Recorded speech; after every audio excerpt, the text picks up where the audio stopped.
సింహపురి పట్టణంలో వేంచేసి ఉన్నటువంటి శ్రీ తల్పగిరి రంగనాథ స్వామి వారి దేవస్థానం.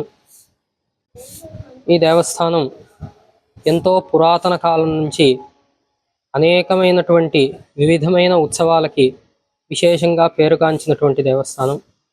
అలా ఈ దేవస్థానంలో సంవత్సరంలో ప్రతి నెల మాసోత్సవములు, పంచపర్వాద్యుత్సవములు, పక్షోత్సవములు ఇలా అనేకమైన ఉత్సవాలు జరుగుతూ ఉంటాయి.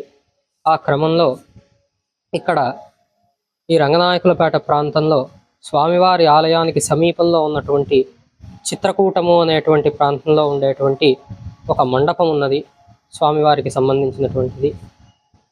ఈ క్షేత్రంలో తూర్పు వైపు ఉన్నటువంటి 98 అడుగుల ఎత్తైనటువంటి ఆ మహారాజ గోపురాన్ని కట్టించినటువంటి వారు శ్రీ ఎరగొడపాటి వెంకటాచలం పంతులు వారు. వారికి సంబంధించినటువంటి మండపం ఆ మండపం. దానికి జ్ఞాపికగా స్వామివారు వారికి సంబంధించినటువంటి ఆ మండపంలో ఒకరోజు వేంచేసి అక్కడ స్వామి విశేషమైన ప్రసాదాలనంతా కూడా స్వీకరించి వారందరినీ కూడా అక్కడ అనుగ్రహించి వస్తారు. కనుక భక్తులందరూ కూడా ఈ ఉత్సవానికి విచ్చేసి స్వామివారిని చిత్రకూట ఉత్సవంలో చిత్రకూట మండపంలో దర్శించుకుని స్వామివారి ప్రసాదాన్ని స్వీకరించి స్వామివారి అనుగ్రహాన్ని పొందవలసిందిగా కోరుతున్నాను.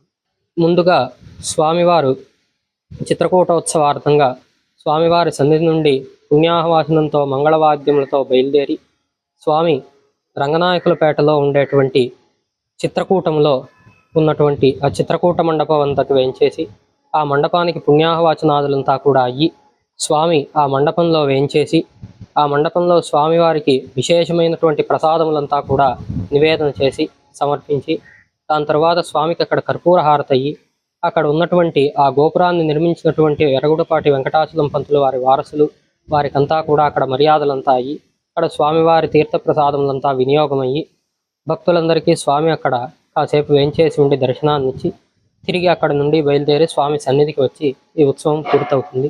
భక్తులందరూ కూడా ఈ ఉత్సవంలో పాల్గొని స్వామివారి అనుగ్రహాన్ని పొందవలసిందిగా కోరుతున్నాను.